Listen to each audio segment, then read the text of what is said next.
Oh man, we got Snag on the building. What it is, man? You got a question? The link is in the chat. Okay, I see you got Creating Christ. What's that all about? The book behind you. Well, that's my own book, published about 5 years ago. And Professor Eisenman praised it to the skies because I happen to agree with him here. Yeah, it's my own theory of Roman providence. It's pretty obvious that any Jew in the first century, the first century was a time of rebellion. It's no accident that Christianity emerged at the very moment when the Jews were involved in a religious messianic war with the Roman world. And it is clear to me that the documents of the New Testament are basically a critical response to the Torah orthodox, militant, nationalist, sectarian rebels of the time. So that's my argument in Creating Christ. Thank you. Time out for 1 minute. Beautiful, Jim. You got the first question, Jim. Let's go. Okay, well, it seems to me that when we have something like Romans 13 all by itself, there's no first century Jew who would say something like that, who is not making an overtly political statement. He's not saying get along, go along with the Romans because it's practical. He's saying that the Roman government is God's agent on earth. That's exactly what the Stoic Romans are saying. Seneca said that the gods is exactly what vocab is saying, Paul is saying. God rules the world. Emperors are not divine in their own lifetime. Which God? Well, that's which use God singular, like Seneca did. Right. So who's Seneca mean? What God does he mean? Platonic monotheism was very current among the Greco-Romans. I know, but I'm asking you, which God, Jim? Well, God in the singular. Who though? What Roman God? Well, but that's the point. Paul is perfectly consistent with Roman. I'm not asking about Paul. What Roman God is Seneca saying rules the world, Jim? Roman said. What Roman God? If you believe in, for example, the demiurge, can't you answer? You're a standard Stoic. You believe in a God, God, just like Christians do. Describe him to me from Stoic. What's his? Does he have a name? No, he always existed? He's called many things. He's the demiurge. The Neoplatonics call him the One. Oh, so Seneca's a Neoplatonist now? There's all kind, but your point is that you're making a point that Paul is saying something that Roman state philosophers are not also saying. Stoic philosophy is so connected with Paul that Christians forged a correspondence between Seneca, who taught Nero, and Paul. Their ideas are so close. Their political ideas are so close. In any case, in the first century, Jews were rebelling against Rome. And for you to even say that the Roman government is potentially the voice of God, much less the appointed agents of God. Did you say the voice of God, There's Jim? no first century Jim, get your stuff right. Get your stuff right. Did you say the voice of God? Where did Paul say that Rome was the voice of God, Jim? They're the appointed agents of God on earth. They never said the voice of God. All governments are the appointed. They never said the voice. They never said rebellion is a sin. Rebellion is a sin. It's just not not merely a bad idea. It's a sin. They didn't say the voice of God. Never did they say the voice of God. The Logos is Jesus. Romans believe their government could be. You said in Romans 13. Okay, if I can't do this. We got to answer some questions, Jim. You're just making statements. Well, okay. My point is, if I can say it without an interruption, no Jewish rebel of the period would say that the Roman government is appointed by God. They must be outed. They must be gone. Rebellion is not merely a bad idea, it's a sin. You pay your taxes, not merely to get along and go. Just shut up. Get along and go along. Time out. Is one mic. Vocab, you can go right after Jim. Let Jim complete, and then you go right after Jim. Thank you. To say that the Roman government is tolerable is anti-rebel. Most Jewish messianics of the first century were rebelling against Rome. My kingdom is not of this earth. A spiritualized eschatology is exactly what Romans want. And Paul saying that the Roman government are God's appointed agents on earth is a very Stoic-like idea. And God rules history and destiny. I cannot imagine a first century Jew saying that Jesus, first of all, says not only a Roman, but a Roman centurion, has more faith than any Jew. Period, full stop. Jesus is pro-Roman, go the extra mile for Rome, turn the other cheek, love your enemy, my kingdom. So let's talk about it. But the point, though, is that Romans 13 by itself could not have been articulated absent the awareness of the politics of the time. All right, Jim, that's it. Number one. Answer the question. Jim, I want you to allow vocab to speak without cutting them off, like I told them to do for you. Go ahead, vocab. P52. And that's very fascinating that it happens to be this tiny little scrap. It's John 18 on the recto and on the verso, meaning both sides of it, because it was a book, not a scroll. In John 18, it's a conversation between Pilate and Jesus. That's the oldest fragment of the New Testament, sometimes dated as early as 125. The skeptics like to try to push it back as far as they can because it scares them to death. The fact that you have the New Testament, John 18, already in Egypt by 125, perhaps 150. So when you look at John 18, you have the person that, remember, Jacob said Jesus was a zealot, but now Jim is saying Jesus is just saying the same things that Rome would want him to say, a spiritualized kingdom. It sounds like you two don't agree with each other, because in John 18, what does he say? My kingdom is not of this world, number one. So notice how Jesus sounds just like Paul. That's not the kind of kingdom they're going after, number one. Number two, what does he tell Pilate there? What does he tell Pilate? He says, you wouldn't have any authority unless it was appointed to you. You wouldn't have any authority unless it was appointed to you. Now, Jim, if you're going to try to tell us that, oh, Paul would never say what he said in Romans 13, well, then what do you do with Jesus saying, you wouldn't have any authority unless it was appointed unto you? And Jim, I could tell you don't know the Old Testament very well, because that same sentiment is all throughout the Hebrew prophets about even wicked governments are instituted by God. Now, they'll be judged for that, but you can't deal with that. You know why? You don't know the Old Testament very well. You don't know what it is to be Hebraic. Wow. Not only that, but in Acts chapter 2 and in Acts chapter 4, the early church says the rulers predestined. They were predestined to do whatever your hand determined they would do. Jim, you need to read that and understand it, because that shows you it's not just Paul. It's everyone has an understanding about governments this way. You want to know why, Jim? Because they were Hebrews. They were Hebrews. They understood God is in total control of these things. Now, Jim, I would like to debate you on this, because if we debate, you won't be able to just ramble and go on. You'll have to answer questions put to you. I would debate you on this because you're very confident. You need to be knocked down a few pegs. I challenge you to a debate on this. Well, your personal bluster really doesn't count for much. Right, hold on. Is that a yes or a no, Jim? Jim, hold on. Written after Paul's letters to make Jesus consistent with Paul, as most scholars recognize. The argument in Galatians, don't interrupt, the argument in Galatians, as most scholars recognize, proves that Paul, who says he got it from his own revelation, got it from no man, is arguing with James and Cephas about Torah. So Paul is the originator of all kinds of things, starting with the Torah criticism that they put in Jesus' mouth. So Jesus is not, the historical Jesus is very different than the dude you read about in the Gospels, and he's written to make Paul right in that argument. As most scholars recognize, Paul is the author of Torah criticism within Christianity. And the argument Galatians could otherwise make no sense. Paul could have quoted Jesus, he doesn't, and put the argument to bed. In fact, they wouldn't. James and Cephas wouldn't have even been arguing with Paul if Jesus had said and done half the things he'd said and done according to the Gospels. But the Gospels are written after Paul. Paul is unaware of the Gospel details. Most scholars recognize Paul's, in fact, it's a consensus, one of the few real consensuses. Paul's letters, genuine letters, are written before the Gospels, totally ignorant of the Gospels. The Gospels are influenced by Paul and trying to give Paul's theology the authority of Jesus himself. In fact, the Gospels, as Bart Ehrman recently recognized, are political fiction. They're designed to blame the Jews collectively and exonerate the Romans for what was clearly a Roman execution. So it's political fiction, it's allegory, and it's pro-Roman propaganda, just like Romans 13. If Paul doesn't know the Gospels, why does he quote them in 1 Corinthians 11, Jim? He doesn't. Oh, so when you read 1 Corinthians 11, influenced by the gospel. Jim, tell me a scholar who agrees with that. No, you're now arguing who scholars would laugh at. And all of your homonyms and all of your attitude would come down on you like that, because there ain't a serious scholar in the world who would put 1 Corinthians after the Gospels. I didn't say they were after the Gospels. Notice you have a listening problem. You need to step up your listening game, Jim.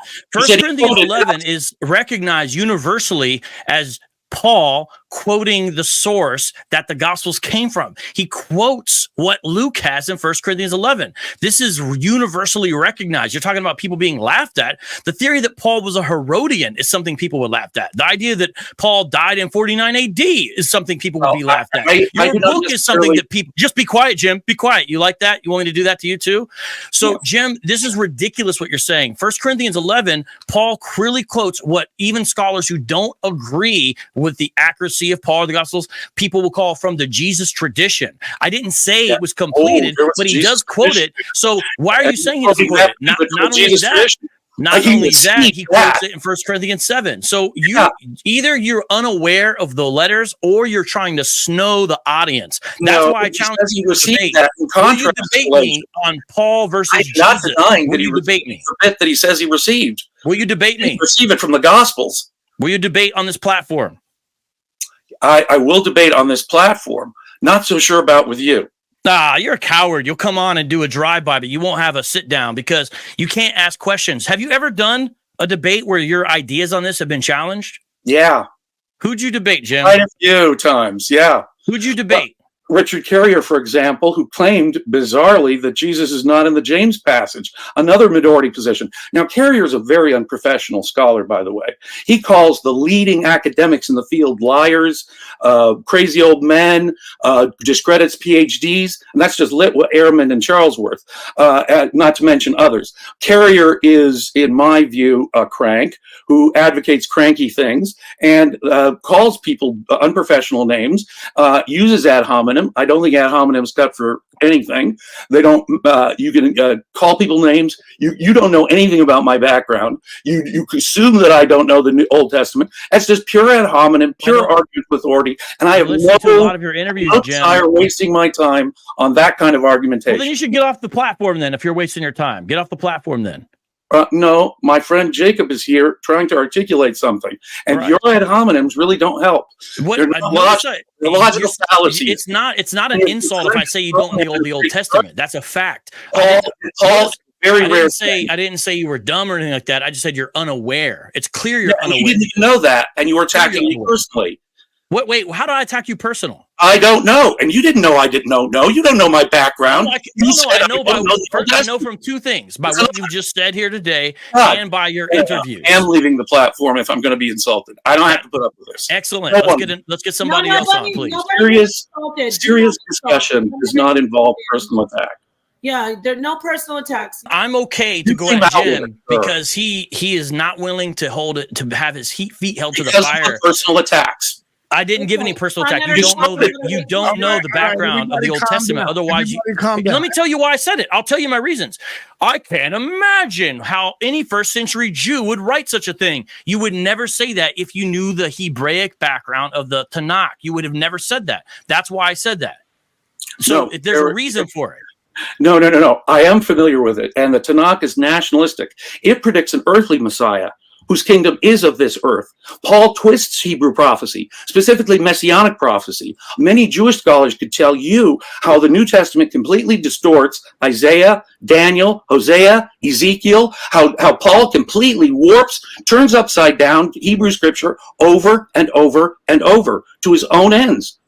Paul says, I'm all things to all men. To those under the law, I'm under the law. To those not, I'm not, so I can win as many over as possible. He says he's a liar. No, he does not say he's a liar. Believe me, I'm lying. Let's go there. So now, this really doesn't have to do with the topic, but that idea, what Paul just said there, that matches with the idea of the Jews being a light to the world. It matches clearly with that. There's nothing in the literature that says that the other nation done away with. And the idea of the kingdom, circumcision will be done away with. The idea, nothing in Hebrew scripture that says. Okay, let's go. Everywhere you go, I can track you down and show you're wrong. Well, now in circumcision, I'll explain to where you're wrong there.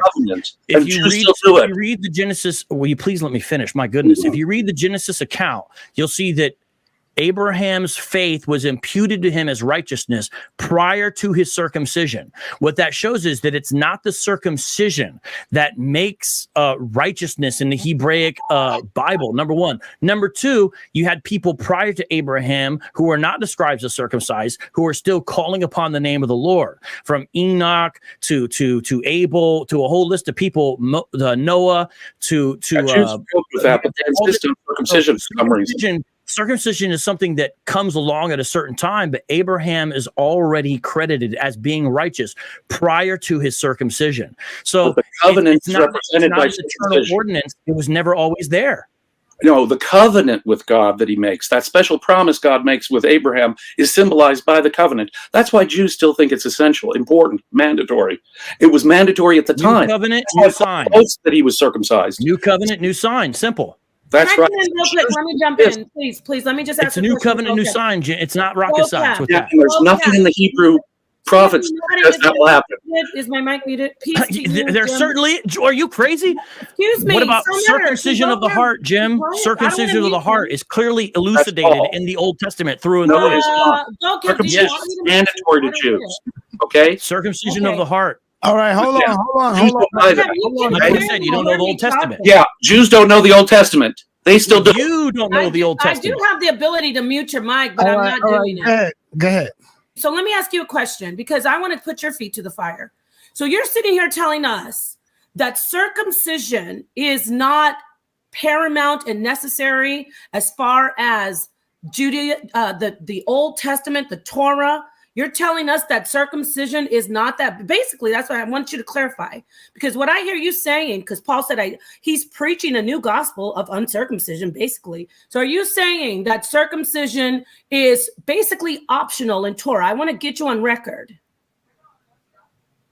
Who are you asking that question to? Vocab Malone is arguing that I would never say circumcision is optional in Torah. Is it very important in the religion? Very important. In Jesus' religion, in Jesus' belief, in Jesus' heritage. We know all that. What we're talking about is new covenant. Let me ask you then. You just asked me. You wiggle out. No, you wiggled out.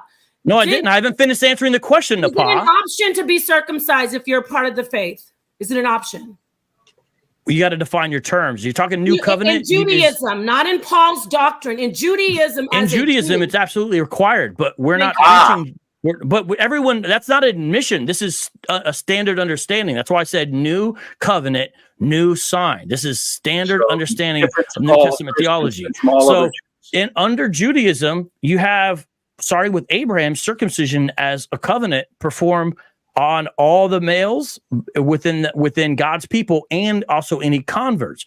There's no debate about that. There's no question. That would be required. If I converted to Judaism, if we're going to call it that, it's kind of a weird term, but we'll call it back then Judaism. If I converted at any point and wanted to align myself with the people of Israel, I would be required to be circumcised. All radically changes that. That's not a question of all radically changes that, and there's no suggestion of this change in Hebrew literature. Okay, that's what's important. That's why it's important to understand circumcision of the heart. So when you see circumcision of the heart, I can't even get more than a phrase out. My goodness. Okay. Well, you claim I didn't know the Hebrew literature. I'm going to finish what I was saying first. I got to stop cutting them off. I'm going to finish what I was saying. Let vocab finish. So the audience is unaware of what's happening. I'll explain what's happening. Okay. I've watched Jacob a lot. Jacob is a kind, respectful, thoughtful person. Notice the difference in how I'm dealing with Jim. Jim is not a kind, respectful, thoughtful, and I don't think honest person. I'm out of here. So that's why I'm dealing with him very differently. And when he came on, he operated the way he always does. Now, I know they're friends. I don't hold that against Jacob. So everyone doesn't know who Jim Valiant is. I do. So that's why I'm not playing any games. So you could be upset with how I dealt with him. That's fine. Notice it's radically different in how I dealt with those two men. And Jacob, I apologize. I hope that doesn't hurt our relationship, but I don't view you guys the same way. Jim came in with guns blazing. Yeah, so he needs to get it back. So he's not a victim in this situation. So the thing is that circumcision of the heart is someone to do his own show like that. But go ahead, vocab. Yeah, let him just make sure he has to answer questions. He's not. I don't think he does that well. All I was saying is circumcision of the heart was the ultimate thing pointed out. Now, Any time in the Old Testament, if you want to be part of that faith, you must be circumcised. That's not a question. Who would deny that? All I'm saying is that new covenant is new sign, and the new covenant sign is not the same. Okay, And that's just a reality. And you guys can say Paul's preaching a different gospel. That's fine.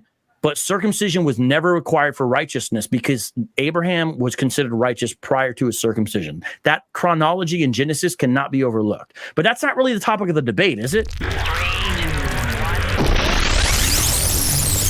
All right, we got my brother, your brother, the infamous Vocab Malone. Now, I know y'all have a little bit of history, so I'm going to ask both ahead of time to please respect one another, respect me, allow the other party to finish their statement, and then we will get to you and allow you to respond. Please.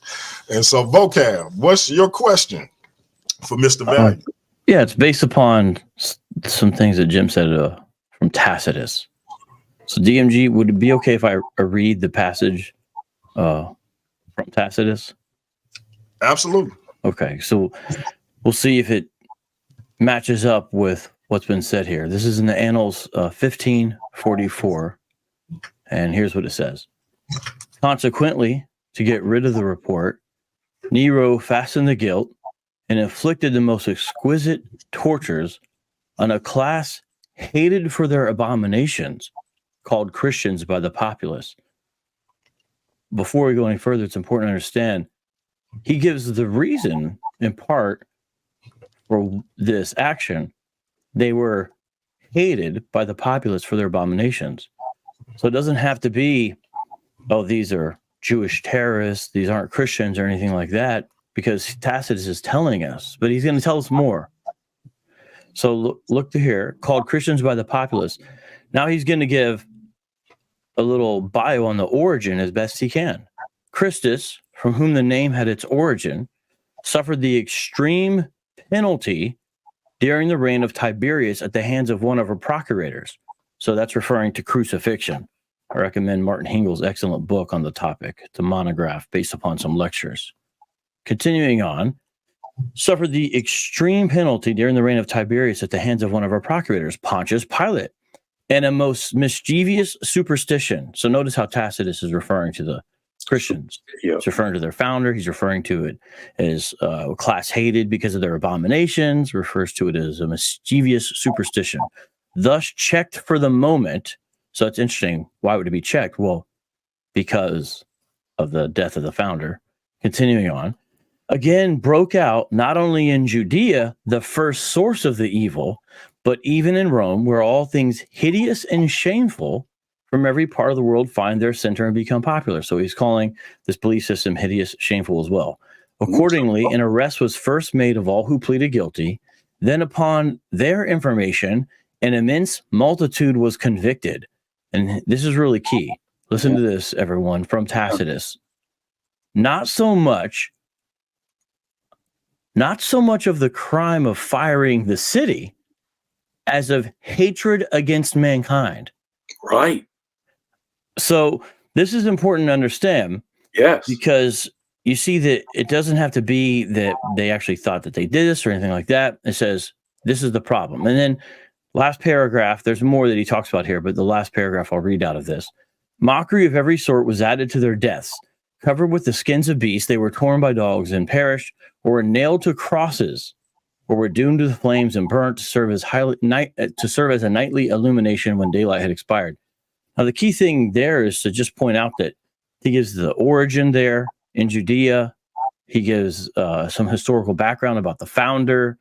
He gives a description of them, shows that they're disliked among the population. All of this. So when we read Tacitus, we can see who he's describing. It's clear and obvious. They're Christians who follow Jesus, who was crucified. There really is not about that. I've read a number of works on Tacitus. I totally agree. But you're trying to tell us that it's something else. No. Because you're saying, well, why would it be Christians? This is the zealous This is the zealous Right. Yeah. sect. The term Christianity, the term Christian didn't even exist, I think, in 64. It's certainly not attested in anything written, not the letters of Paul, not really even in the New Testament. So the term Christian, Well, it's in 4 places. It's in Acts and it's in Peter. Okay, that's a later thing. Well, that's what you're saying, but it is in Acts. But let's look at You said not even in the New Testament. Remember, he's using a term that pagans haven't used yet until, like I say, Josephus, Pliny, and Tacitus. So the term Christian is you at least have to be open-minded to it. Now, Nero is who Tacitus says set the fire. Most historians reject. He doesn't. No, that's. Are you done? Yeah, that's. Yeah, now you're done. Okay. Well, I just. Okay. Don't start. Finish. Don't start doing that because this is the problem last time. That's right. You're in a problem last time. That's right. You're in a So what I perceive is you don't like to be challenged. All I'm trying to do is to show people to read, interrupted. To read the source for themselves. That's all I'm doing. Please do. Please That's what do. We're doing. Let's let vocab finish so he can respond. So you just insulted me. I love being challenged. So don't talk about me. Let's stick to the subject, and I'll avoid talking about you. Okay? So you're willing to debate then? You said you love being challenged. No, we're debating now. Apparently, you just keep off of personalities and stick to the subject. Vocab. Let me ask you this: Would you be willing to have a moderated dialogue versus? Absolutely. Well, let's see how he does here. I can see that's dialogue. Well, let's see how he failed the night. No one has to put up. Let's let him the other night. No one should have to put up with that crap. Let's let him finish his thought, and then I want to make sure he can respond. I want to point out when you read the passage in its context, your theory is not to be found anywhere in passages as description of this group. It's not to be found in any scholar of classics. Your theory is not to be found by anybody who knows Tacitus well, who reads Latin. Your theory is not to be found anywhere when we look at the Roman historians. And so you have a major problem. You're not really interpreting this passage right because you're trying to say, oh, it's this other group. You're separating it out. But that's not the case. We read what it said. We see who the founder is, and we see what the problem is. And it said nothing about them being violent revolutionaries or Jewish radicals. It said nothing like that. And that's what you're trying to get us to believe, though. Let me know when you're done. Is that done? You ready for him to respond? Yes. Okay, that means no more until I'm done, okay? We're told specifically that these are rebels. We're told they're hated by mankind and that some of them faced crucifixion, which is the punishment for rebels. That's why we know Jesus, for example, to have been a rebel. Jesus was part of a rebel movement. Many scholars have argued that Jesus is a rebel. Professor Brandon in the 60s, more recently Reza Aslan, the bestseller, the idea of Jesus being a zealot or part of a zealot movement. Many scholars have, in fact, addressed and supported. Professor Eisenman, Professor Brandon. So you were just wrong there. I'm looking for the word rebel. I don't see it. Okay. See, if this happens, I cannot debate. I need to have the same chance he did. I don't see the word rebel anywhere in here. Let him finish. Let him finish his thought, vocab. But it doesn't say that. Just let him finish, and then we're gonna get back to you so you can respond. Like I say, what we do know is crucifixion is for a certain crime. Thieves are strangled. Most executions are beheadings. When you someone gets crucified, it's because they're a rebel. That's why Jesus was crucified, because he was claiming to be the king of the Jews, a rebel. So if some of them were crucified and deserved their punishment and were thought of as haters of mankind by the Romans, now, most historians also reject, at this point, many historians at least, reject the idea of Nero being the likely setter of the fire. It caused him probably, I'll call it, kinds of trouble. In fact, it may have eventually resulted in his demise 4 years later. But it certainly was just 2 years before the outbreak of war in Judea. just 2 years, and 14 years after the violence among Jews in Rome under a Chrestus, stimulated by Chrestus, according to Suetonius. So there were Chrestus-type violent revolutionaries, according to Suetonius, who were expelled from Rome 14 years before the Great Fire.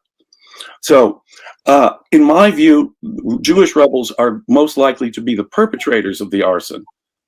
We have, according to Tacitus' confessions, furthermore, we have Jewish rebels engaged in arson elsewhere, such as Antioch. So, given the general tenor of terrorism and violence from Jewish messianics, it doesn't take a genius to figure out that what Nero is doing is blaming the Jewish messianics who would be at open war just 2 years later, or who had to be expelled from Rome because of Chrestus disturbances 14 years before, are deserving of this punishment. Tacitus seems to straightforward. He doesn't call Jesus a pacifist. He doesn't say these guys are pacifists. He uses a contemporary, in fact, in the manuscripts, the term is Christiani that Tacitus uses, and Chrestus, just like the Chrestus term that Suetonius uses about the guy who stimulated violence 14 years earlier, causing Claudius to expel all the Jews from the city of Rome. That was a Chrestus disturbance, according to Suetonius. So these Roman historians like Suetonius and Tacitus are calling Chrestus and Christiani rebel-type figures, if anything. And that's what would make sense. There would not be enough, as was pointed out earlier, there was certainly not enough pacifist Pauline Christians. We don't even have the Gospels written yet.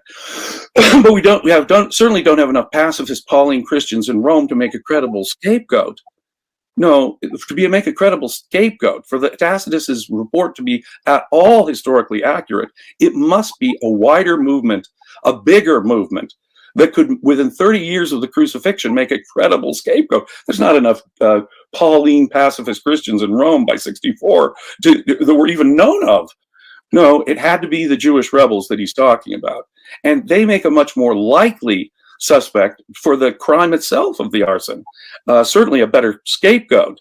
The rebels, a real big movement that could credibly be blamed for the fire of Rome, which is what Tacitus is telling us about, not some obscure Jesus movement. With a pacifist that wouldn't even make good scapegoats anyway. All right, vocab. It's and on you. yet it says Jesus. That's who it's referring to. Right. And Jesus was a rebel. Go. Let him go. I want to point out here's what I want everyone to realize. So when Jim tells you something from a source, whether it's the Bible, whether it's Tacitus, whether it's Suetonius, whether it's Pliny the Younger, basically, you can take it as a given that you can never trust his reporting of what the source actually said. I'm done. You're calling me a liar.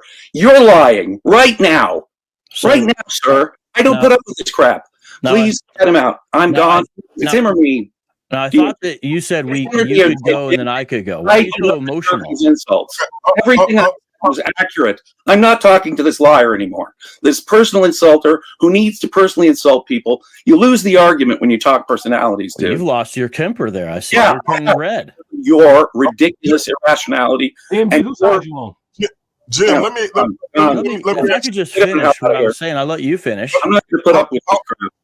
Hold on, vocab. Jim, let me ask you a question. Everything that guy said is a lie, including the last thing he said. I guess I should freak out now too and throw a fit. What did he say? What did he say exactly that you? Everything I say, every time I quote someone, it's a lie. It's inaccurate. You can't trust it. He's calling me a liar. I'm done. The conversation with that guy is over. So I'll give you examples of what I was saying here.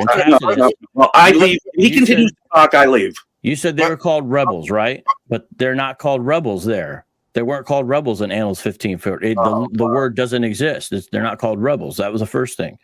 Secondly, when we go to Suetonius and we see what Suetonius says, you also didn't get that right either. It doesn't say that they were violent revolutionaries and got expelled because they were violent revolutionaries. Claudius 25 in Suetonius. Just let me finish the sentence. It says, since the Jews... Get him back. Since the Jews constantly made disturbances at the instigation of Chrestus, he expelled them from Rome. This man said, because they were violent revolutionaries, The text says nothing about them being violent revolutionaries. So the reason why I said that whenever he gives you a source, I want you to understand. Here's something I've learned about Jim. He doesn't show slides when he speaks. He doesn't read from the books when he speaks. He paraphrases the source in his own words, and he literally adds a gloss or a glaze of his theory on top of what the actual words are. It is dishonest. So all I was doing was encouraging everybody to always check out every source that he cites and see if it says what he says. Because when you read Suetonius, you'll see, oh, it doesn't say violent revolutionaries. Now, I want to explain what that's the mark of, his tendency to operate that way. It's the mark of a few things, and it's very telling. Number one, it's the mark of a weak theory. If your theory is strong enough to stand on its own two, you don't have to fudge data in order to prop your theory up. Since Jim, I think, is fully aware at the anemic nature of his Flavian hypothesis, he props it up by adding Jim Valiant glosses to every source he cites as if what is being said there is in his favor. It is not. He got showed that once while he was on the panel, and if he wouldn't have ran, he would have been shown this twice in regards to Suetonius. We could do this further because earlier in the conversation, he said, Paul said it's a sin to rebel. Yeah, Vocab, I was going to ask you about that. Paul never said it's a sin to rebel. Yeah, he never never say that said in Romans such a 13? thing. Say what? Doesn't he say it's a sin to rebel in Romans 13? Haven't you read that? Yeah, I read Romans 13. Yeah, it says it's a sin to rebel there, right? Show me the phrase. No, I'm just messaging you, man. Because it doesn't say that. It doesn't say that. In fact, how about the point in time where where Jesus says it's a sin to charge interest? What? I don't. I'm sorry, you lost me on how that's relevant. Well, this was a claim Jim made as well. He said that Jesus says it's a sin to charge interest on loans. I don't think Jesus said that. Okay, and yeah, and then so there was a couple of things I had a question about, because like you said, it says a rebellion is a sin. I've read Romans 13 a number of occasions. Romans 13, it doesn't say that it's a sin to rebel, and every time he's referencing a source, he's almost always getting it wrong.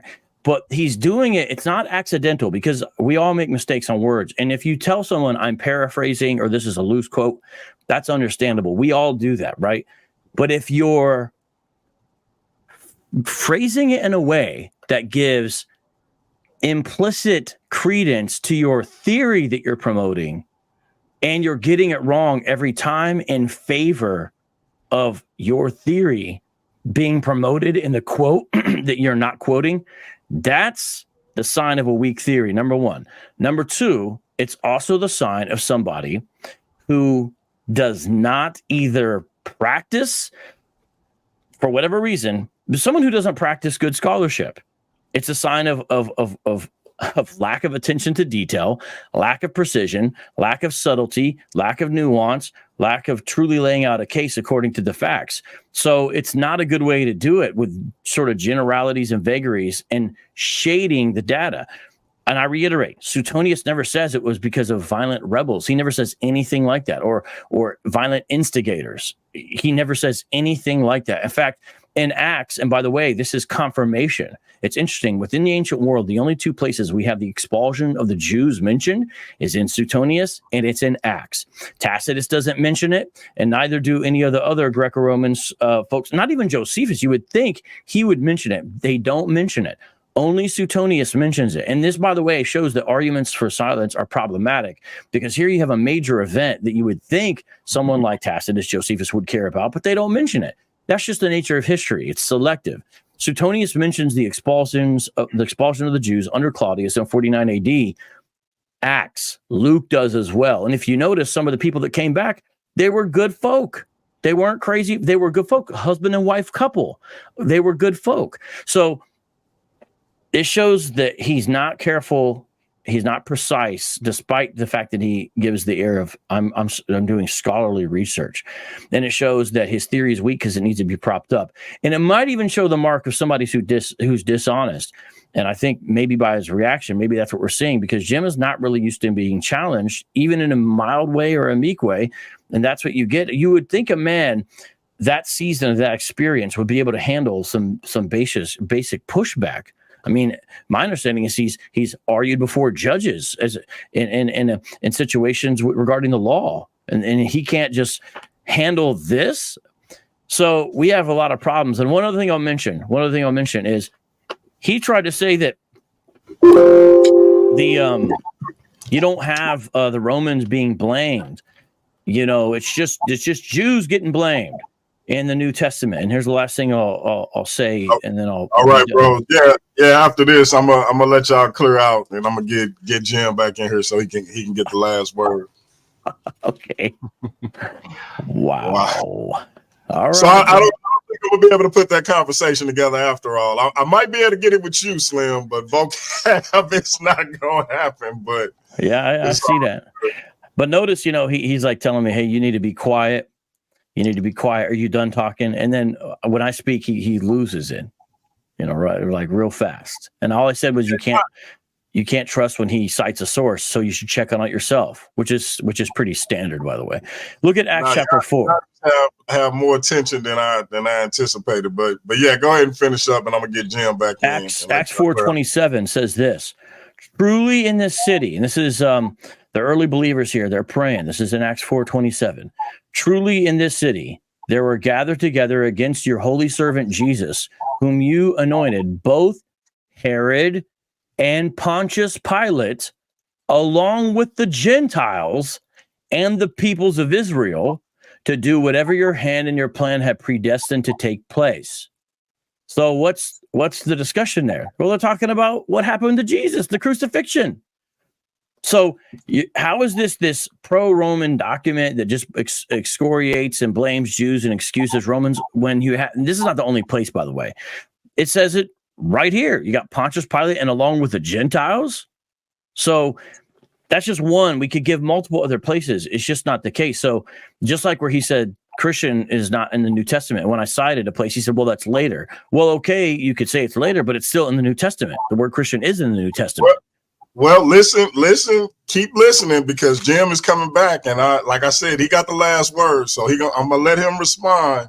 Maybe I can get y'all to do responses where y'all not necessarily on the same show. That way, the tension won't be overload. But if we had a time debate, like if you watch the debate I did, no, I'm not going to be appearing with him. remove him, or I'm gone. Let me let you go so he can get rid of this vocab figure. I'll get with you. Let me let him finish out, and we'll talk. I'll let you go. I'm gone. I'm not going to listen to his lies anymore. You can cut me out. It's okay. Go ahead. Yeah, go. Get out of here. This is not. Go. He Please remove him now, where I go. You want me to deal with Grandpa Baby there? Yeah, please. Okay, well, I'm going to tell you something. I do not allow. I'm too old to put up with that crap. Being called a liar when he couldn't point out a single thing I said wrong.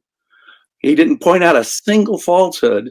I agreed with his quotation from Tacitus to the word, and so he's just making crap up and insulting me. I don't have to put up with that. No one has to put up with insults. There's no reason to leave the subject to talk about the person you're debating with. It's called ad hominem. It's a fallacy. It's a logical. It's not only a logical fallacy, it's offensive, it's insulting, and it is. In any case, I will not put up with that. There's no reason ever to discuss the person you're debating with. Just the topic. The person. I didn't realize that the tension back to what he was saying. You guys was so intense. So I thought we were actually going to be able to put that together, but I can see it would never be able to. No, because he's not an intellectually honest person because that's a Christian. Is that Christianity in action? Did we just witness judge not and forgive and love with me? No. In any case, he's cosmically ignorant of the Roman worldview, which believed that everything was determined by God. Everything was determined by God. The Stoics believed just that all the powers of the earth, and he quotes Romans being critical of other Romans. The reason why we know, for example, that Caligula is such a horrible guy or Nero's a bad guy is from pagan Roman senator historians like Tacitus and Suetonius, not from Jews or Christians. It's other pagan Romans criticizing. Oh, and how do we know that Herod the Great was such a rotten guy? It's Josephus, the Jewish historian, who's telling us. So the vocab has a one-dimensional, simplistic view of history and humanity, but he also has a pretty cosmic ignorance of Roman religion. Christianity is, when it says stuff like he was quoting from Acts, is sounding much more like Stoic Roman philosophy than is anything else. Everyone is ruled, all the rulers, the emperor, all of us, good, bad, and ugly. We're all determined we're under the rule of God. Stoic would say that. He acts as though Christianity invented that wheel. It did not. In any case, now that we've cleared out that, I just want to say, were you able to hear any of the information that he put out while you were still in the back? Just the last little bit there. You want to respond to that? And I would just repeat what I said. He seems to think that when the Bible says that God is in control of everything, including the emperor, that's anti-Roman. Roman emperors would say the same thing. God is in control. The only part I heard him say was what I heard him, in effect, echo when he was talking with Jacob the other night, is that what Roman would say that the Jewish God is in control of everything. Well, it's only taking the Stoic God, but they're kind of pantheists. Most Stoics have a variety of views on this, but some of them are pantheists. Some of them believe that it's like a demiurge in a Platonic sense that's intelligently shaping and moving history. But history is the inevitable playing out of fate. That's the most famous idea of the Stoics. Anyone who knows anything about Stoicism knows that the sort of stuff he was quoting from Acts is classic Stoicism, Roman philosophy. It's that crazy. I mean, he's putting it off as though it's duh. No, as if Christians invented this idea of an all-powerful God who controls fate and destiny. No, everything's been preordained by the Stoic God. All the rulers of the world are under the dominion of the Stoic God. So how do you feel about, or what, how, I guess I should say, how does your assertion sort of play into what he was saying about what Tacitus wrote and about Nero and things of that nature? Because you didn't really get to explain that fully. Yeah, this is, in fact, the first mention by, outside of Josephus and Christian literature, the first reference to Jesus at all by a historian. There is no first century physical evidence of Jesus, unfortunately, maybe apart from the Talpiot tomb. And that's really interesting. That's one of the things that may cause me to really be a historicist. But apart from that physical evidence, potential physical evidence of Jesus, really we only have like the texts of the authentic Pauline letters. There's a debate over Josephus, the Jewish historian, as to whether he mentioned Jesus in the testimony. Most historians think he did. And that it was tampered with by later Christians to make it seem more Christian. As far as I'm concerned, it sounds like it's original to me. And I'm certain that the earlier mention of Jesus in Josephus, the James passage, is authentic. But we have Josephus who mentions Jesus, and we have Christian literature. But outside of that, that's the first century. Tacitus is the first pagan historian to mention Jesus at all. And he mentions him in this context. Nero blaming the great fire of Rome on Christians. He begins at midstream. He said, his quotation, Tacitus has just blamed Nero for destroying his own capital. A lot of historians doubt the credibility of that. who would destroy their own capital. It was very expensive for him. It caused political problems for him. It wasn't cheap. And when he fixed Rome, he fixed it to be fire safe so that it wouldn't happen again. And so a lot of historians have looked back and said, no, Nero, Tacitus is blaming Nero. Now, who's anti-Nero? Well, it's the Flavians who come afterwards. They're probably the people who spread this anti-Nero propaganda that gets picked up by Roman historians, anti-Christian Roman historians like Tacitus. But to be a credible, I think Tacitus is telling us a credible thing. Rome was destroyed by fire in 64. Nero is not likely the person who did it, however. He did blame Jewish Messianics. Jewish Messianics were the most violent group in the empire at the time. This was just 2 years before the Jewish War began. So violent Jewish Messianics would make a very good scapegoat for Nero, wouldn't they? So if Tacitus is telling us the truth, then who Nero blamed were Messianic Jews. In fact, Tacitus says it. Everyone hated these people. For everyone to know about these people means they're the rebels. This obscure little Jesus movement wouldn't be known and hated by everyone already. Tacitus, as he explains, these people are already hated. And for being rebels, you see, it's not just this fire. They're haters of all mankind like these separatist Jews are. So the most credible way of reading Tacitus is that when the fire actually happened, which we know actually happened, we can archaeologically even confirm the Great Fire of Rome in 64. Tacitus is probably reporting correctly that Nero was found either the true culprits, the Jewish rebels. Would it surprise you if the Jewish rebels set fire to Rome? They not only make a credible scapegoat, they make a credible perp. We know that Jewish rebels started arson elsewhere.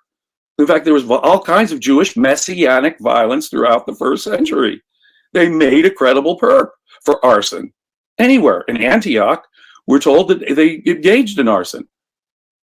Okay, so the Jewish messianics were violent, made a credible scapegoat, and they were hated already, just as Tacitus says. And the punishment for traitors is crucifixion. So when they're crucified, we're being told something very specific. They're political traitors. They're rebels. Wow. So part of your theory is that the historical followers of Christ were not at all pacifists. That they were initially, no. I think they're rebels. I think that many of them started to rethink the whole thing when Jesus was crucified. If this is to be the earthly king and he got crucified, this is going to set off some thinking here. We expected him to be the earthly king. We expected him to kick Roman butt and to give us an independent Israel, if not conquer the whole world, like Isaiah says.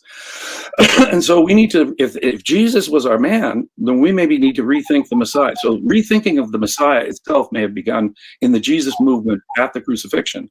But when we're talking about James getting executed in the 60s, for example, 62, Josephus tells us, he's the leader of a large movement. The Sanhedrin want him dead. And they take advantage of the Roman governor being absent in order to have James and several others stoned. But the Romans are so sensitive to that execution, they remove the high priest. That suggests a very important movement. That suggests a movement Josephus is noticing, right? And the execution of James he's noticing, and that the Sanhedrin and the governor know. And boy, the heads are rolling when James is killed, but they want James and others dead. And that suggests to me that the Sanhedrin, who are cooperating with Rome and trying to keep a lid on the Jewish rebels, that James is a rebel. Who else is the Sanhedrin opposed to but these Jewish rebels? The Sanhedrin is pro-Roman. So if the Sanhedrin's going after you, like they went after Jesus and Stephen and James, you're likely to be one of these Jewish rebels. Why else would the Sanhedrin be going after you? Religious innovations? Why, there are all kinds of sects of Jews.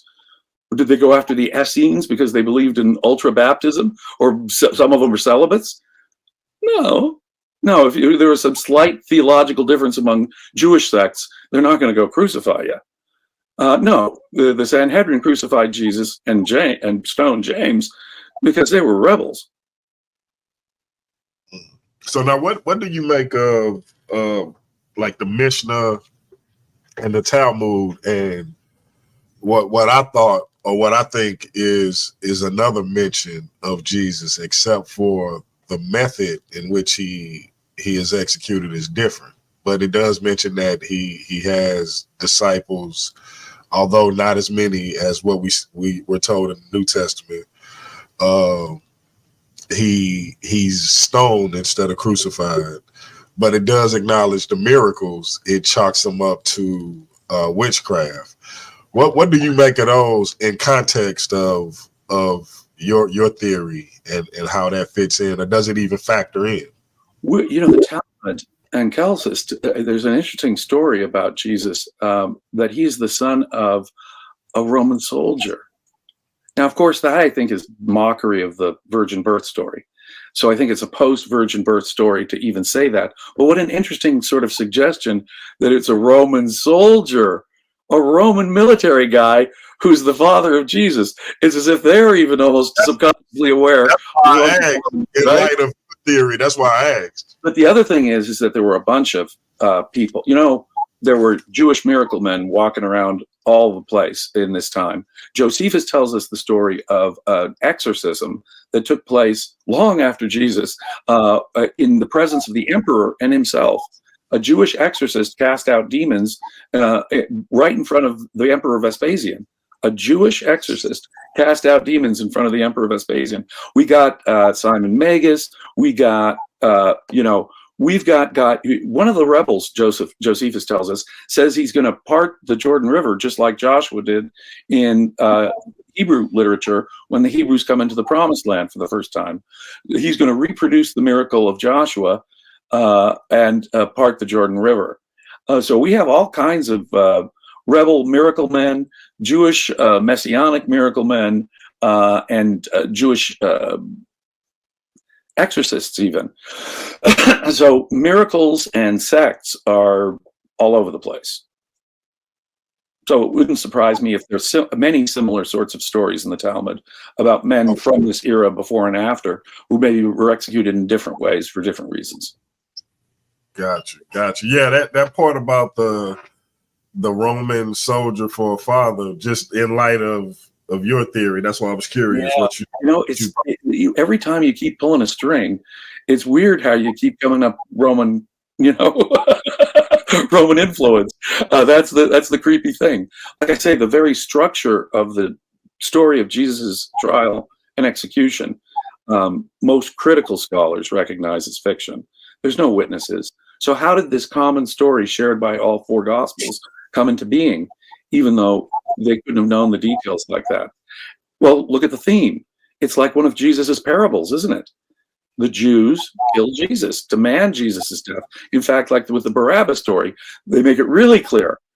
The Jews want a rebel released, and they want the pacifist Jesus killed. Now talk about making the point exquisitely clear, right? Jesus, the rebels the Jews have a real clear choice: rebellion or peace, and they chose rebellion, and they crucified Jesus. They crucified Jesus. You see, this will be my last question because I gotta go load up on some medication. Yes, but what's your thoughts on Constantine and his conversion or non-conversion, and how that impacted Christianity going forward? Well, as I was suggested earlier, by this point, there's two things to bear in mind. The Romans have changed their initial policy of, let's call it multiculturalism and tolerance, and now they're looking for a single faith, a single religion to unify, to culturally and politically unify their empire. And so there are various religions that are considered the most. Constantine, Sol Invictus, is actually the great competitor in this regard. It was to be a sort of monotheistic religion that would unify the whole empire. Because I think of family connections that he had, he began to favor Christianity. And by the end of the 200s, by the end of the 3rd century, Christians were a real political constituency. It's not until the year 250 that you get any law against Christianity by Decius, the first law against Christianity. And of course, you have Diocletian's famous persecution, which was a brief persecution, but it's really because they're a political military constituency within the Roman Empire. Constantine cashes in on that constituency by first legalizing it and giving it official status. And look how easily Christianity fit into the Roman world, hand in glove. It's as if Christianity had been designed for the Roman Empire. And so it fits hand in glove. And by the and by the end of his, I think by the end of his reign, it's pretty clear that most of his family have been well converted. And that dynasty, the Constantinian dynasty, which sort of brings Rome back for its last hurrah before the Western Empire falls, all but Justin Martyr within that family are advocates of Christianity. And so it's in the 4th century, in the dynasty of the Constantines, that Rome really becomes a Christian place. And the Bishop of Rome, as opposed to the emperor, now and continues to hold the title Pontifex Maximus. It used to be emperors, of course, and then the Bishop of Rome got the title Pontifex Maximus, but under the Constantines. And you'll notice the Roman Empire remained a holy institution. A holy Roman Empire existed until Napoleon, a little over 200 some years ago. Wow. It's a lot of history that I feel like we are unaware of, or we just don't quite know as accurately as we could. And so I'm always interested to hear some of those tidbits. And so I definitely appreciate you coming on. I apologize for the snap. I apologize for getting upset. And he was right. He ticked me off because I think that's unjust. I think it's not right. I think that the internet has created a degree of incivility where people can treat each other pretty rotten. And like I say, in a debate, I don't bring up the other guy. I hope he doesn't bring me up. We're not relevant. Let's stick to the subject. Let's talk the facts and the evidence.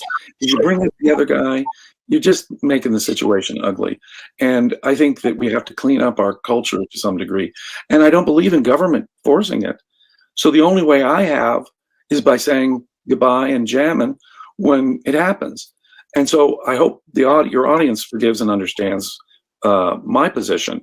When people get that uncivil and that unnasty, or that nasty, I think I have to take my own steps in trying to make our world a little more civil and beautiful. Yeah. Does that make sense?